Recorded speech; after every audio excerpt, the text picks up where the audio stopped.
Narcissism. Good old narcissism. This is what make ghetto people jealous. This is what make rich people so super jealous. This is what make people snap, go into rages and kill people. This is what make people abuse emotionally and physically their families. It's so sad because it's like with the narcissist, why can't you just be good? Why can't you just do good by people? Why? Why is it so hard for you to be a good person? Why is it so hard for you to treat people the way you want to be treated? Why is it so hard for you to enter a relationship and not manipulate that person?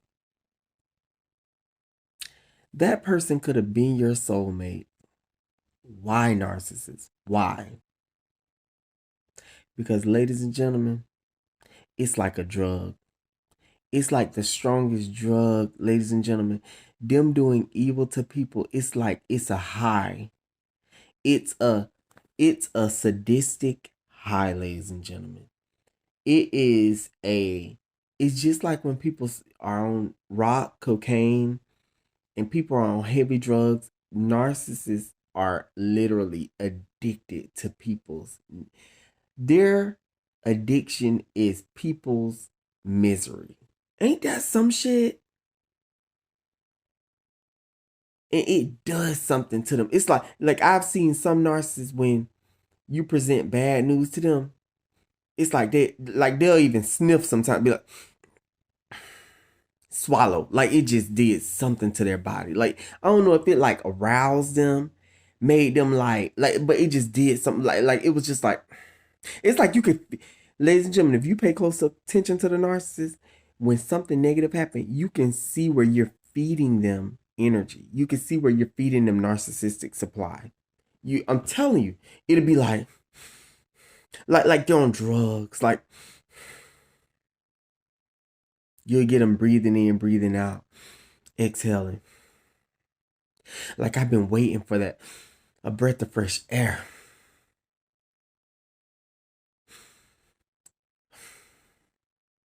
It feels so good to know that you're broke. It feels so good to know that these evil things happen to you. Oh, somebody died in a car accident. They are evil, ladies and gentlemen. Evil. And I know, me giving you the example might seem weird, but it's the way they are for real. It's like it do something to like when they get that narcissistic supply, you can watch the way they face shift a little bit.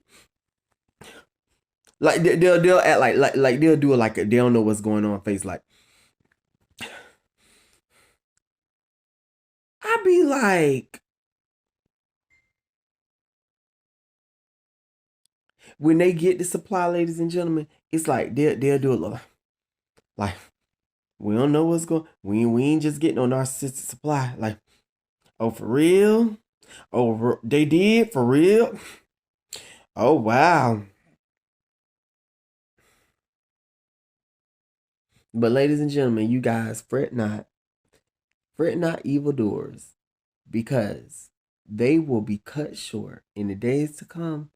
God going the wrath of God upon these narcissists.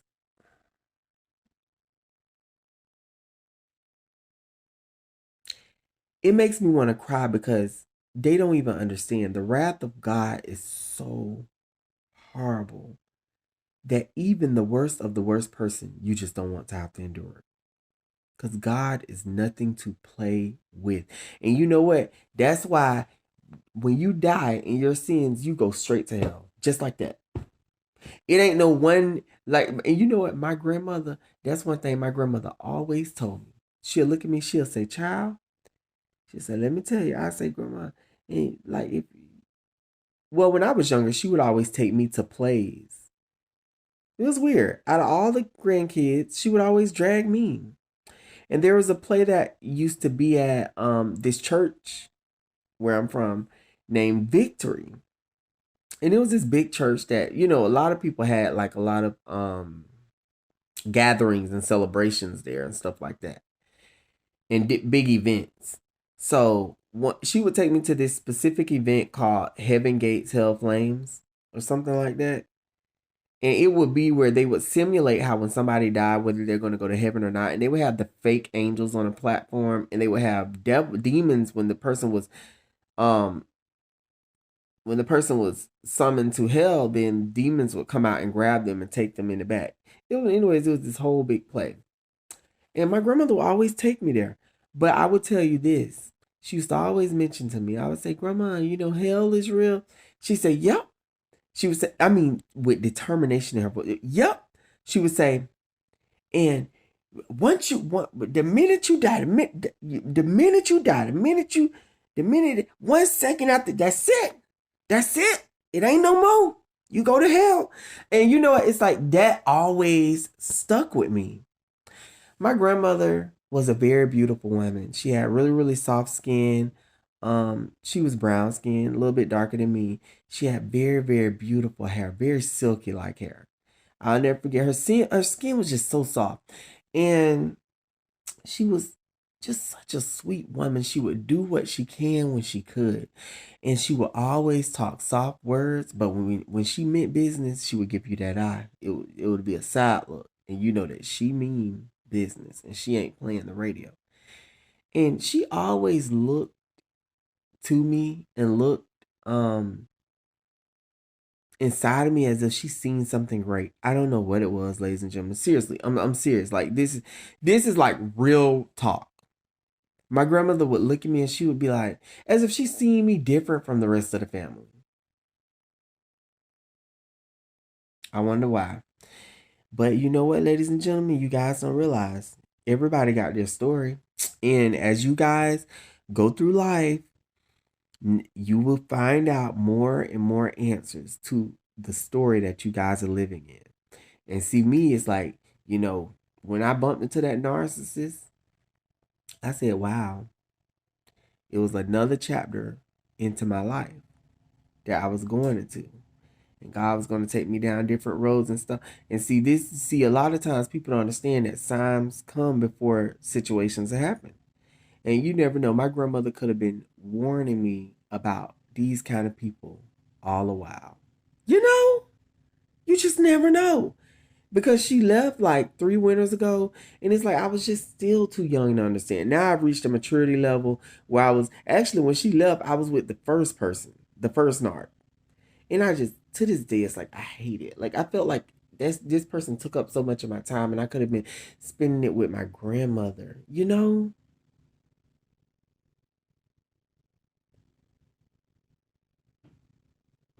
only to be around this treacherous, dark individual.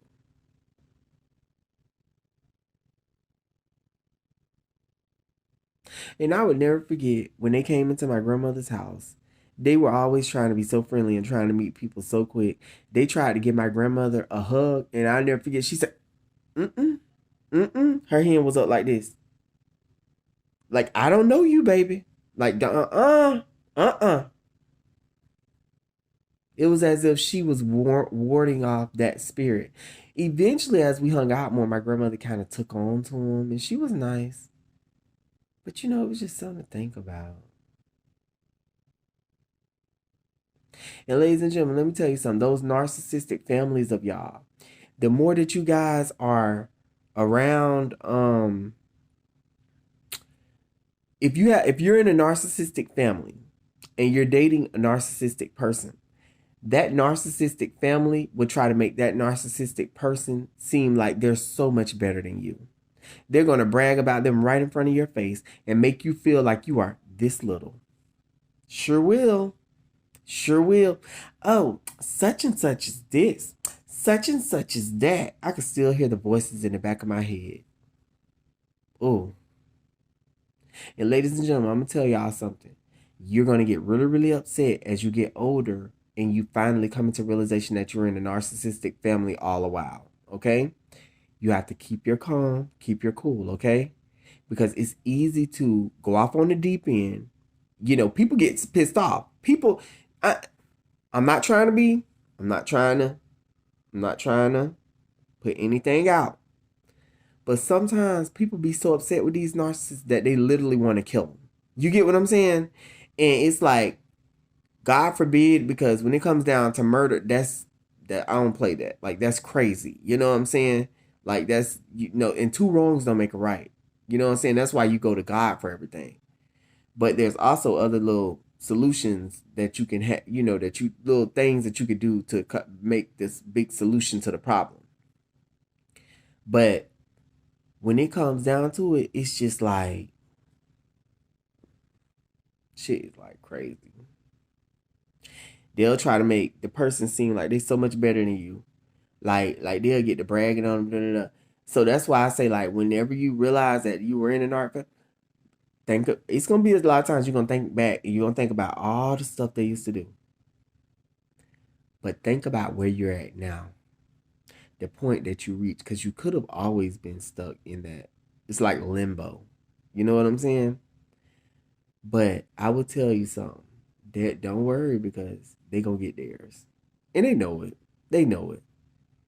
They so evil that they sit up there and design their kids to think that what they were doing was justified and right. But their day is coming, right, ladies and gentlemen? We know their day is coming. See, this is the time that God wants you guys. This is when God, the glory goes to him, because we know that he can do something that we absolutely can't. God can punish these people so bad, ladies and gentlemen. They think that they get away with what they want to get away with. But once God get done with them, all the glory goes to him because of what he can do to them. And I know, because I can see it in my mind's eye of what he can do to them. They sit up here thinking that they did. But you know what? I'm going to tell you something. I don't know why, when I picture a narcissist in hell flames, I picture them burning. But it's the fact that they were still so stuck in their ways. Like, even if you were to take them out the fire, they would still go back to their same ways. So there's no other way to punish that sin than to just have it burn in everlasting fire. And it's like, I'm not saying that, who am I to summon somebody to any place, because I'm not a god, ladies and gentlemen. But it's just, that's what I picture in my head. I picture that it's like, they're so deserving of a sentence in hell, because they the way it's like, even if you were to take them out, they wouldn't do good. Even if they were to have a hell experience, they wouldn't do good. Like, these people are auto programmed to do bad, you know. But that's neither here nor there, and we'll let God be the judge, because see, in the end, he have the last say so. I will see you guys in more videos, and you guys have a wonderful night.